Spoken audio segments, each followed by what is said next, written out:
Good morning बच्चों। आज के इस पाठ में हम शब्दों के बारे में जानेंगे। ये आपके हिंदी पाठ्य पुस्तक में पाठ 3 है, शब्द रचना। ठीक है, तो आज हम इस पाठ में देखेंगे कि आखिर शब्द बनते कैसे हैं। सबसे पहली बात आपके इस पाठ में बताई गई है कि वर्णों के मिलने से शब्द बनते हैं। आखिर हम शब्द बनाते कैसे हैं? अगर हम शब्द ले लेते हैं कमल, तो उसमें 3 वर्ण हैं, क, म और ल, है ना, जिसका एक सही अर्थ निकलता है। तो शब्दों का निर्माण कैसे हो रहा है? वर्णों की मदद से हो रहा है। उदाहरण देखिए, आपके सामने दिया हुआ है बगीचा, इमारत। ये 2 ऐसे शब्द हैं जो हमें एक निश्चित अर्थ दे रहे हैं। अगर हम इसको तोड़ते हैं, अगर हम बगीचा शब्द ले लें और इसको तोड़ते हैं, आपने वर्ण विच्छेद पढ़ा था, वर्ण विचार चैप्टर में आपको सिखाया गया था, आप ये पढ़ चुके हैं। तो देखिए, बगीचा को जब तोड़ रहे हैं तो ये कैसे टूटेगा? ब के नीचे हलंत प्लस अ प्लस ग के नीचे हलंत, और हमने इसमें से क्या अलग किया? बड़ी ई की मात्रा। उसी प्रकार से च के नीचे हलंत और आ की मात्रा। ठीक है, तो अब आपको ये तो समझ आया कि ग के नीचे हलंत क्यों है? क्योंकि हमने इसमें से ई की मात्रा निकाल दी है। और च के नीचे से हलंत क्यों आया? क्योंकि हमने इसमें से आ की मात्रा निकाल दी है। आप ध्यान से देखें। लेकिन हमने ब के नीचे हलंत क्यों लगाया? आपने वर्ण विचार पाठ में पढ़ा था कि किसी भी वर्ण में, है ना, स्वर या व्यंजन, है ना, तो व्यंजन को अगर हम देखें तो व्यंजन है ब, और हर व्यंजन में अ जो है, अस्वर है, उसकी मात्रा नहीं होती है, पर हर वर्ण उसमें व्यंजन में वो जुड़ा रहता है ना। इसलिए जब हमने ब के नीचे हलंत लगाया तो उसमें से क्या निकल गया? अ निकल गया। और इसी प्रकार से इमारत को भी हम तोड़ देंगे, है ना। तो आपने वर्ण विच्छेद तो पढ़ा ही है। तो हमने देखा कि शब्द जो है वो किससे मिलके बन रहे हैं? वर्णों से मिलके बन रहे हैं, है ना। अब देखो, ब को नहीं तोड़ा जा सकता है, ग को नहीं तोड़ा जा सकता है, च को नहीं तोड़ा जा सकता है। तो ये जो है वर्ण है, ये वर्ण भाषा की सबसे छोटी इकाई है, और छोटी इकाई से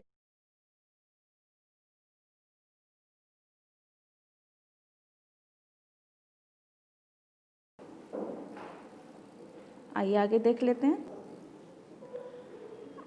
आपने देखा कि अनेक वर्णों को मिलाकर ऊपर दिए गए शब्दों को बनाया गया है, और इन शब्दों का निश्चित अर्थ भी निकल रहा है। इस प्रकार से हम इसकी क्या परिभाषा दे सकते हैं कि वर्णों के सार्थक और स्वतंत्र मेल को क्या कहते हैं? शब्द कहते हैं। शब्द के प्रकार। अब हम क्या पढ़ेंगे? शब्द के प्रकार। शब्द हिंदी भाषा में शब्द को किन आधारों पर बांटा गया है? 3 आधारों पर बांटा गया है।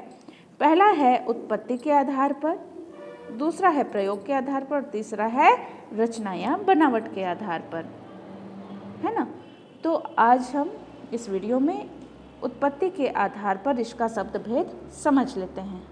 ठीक है, उसके बाद के आगे की वीडियो में हम बाकी इसके अन्य 2 प्रकारों के बारे में पढ़ेंगे।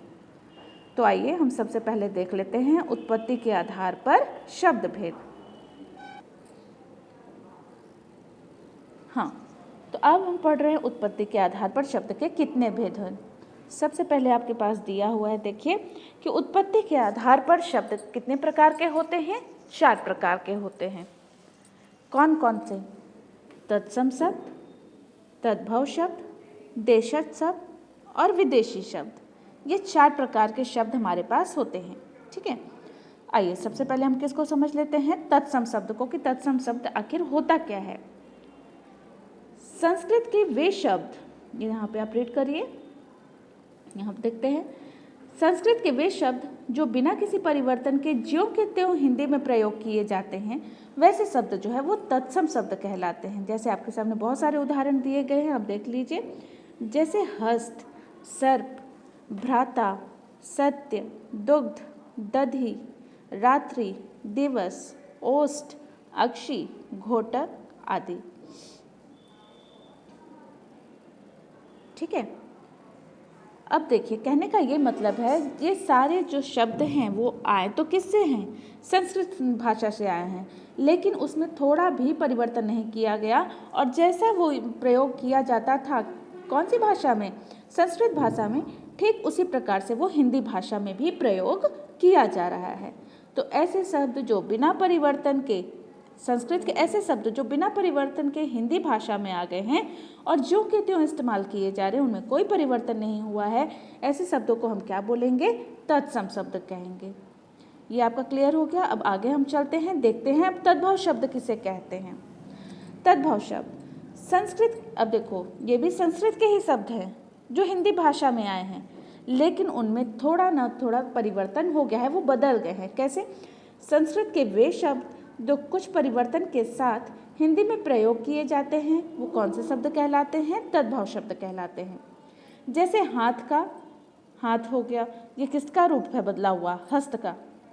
उसी प्रकार से सांप जो है वो किसका बदला हुआ रूप है? सर्प का। भ्राता का बदला हुआ रूप है भाई। अक्षी का आँख, सत्य का सच, घोटक का घोड़ा, दूध का, ये देखो दुग्ध का दूध बन गया है, दही का दही बन गया है, रात्रि का रात बन गया है, दिवस का दिन बन गया है। और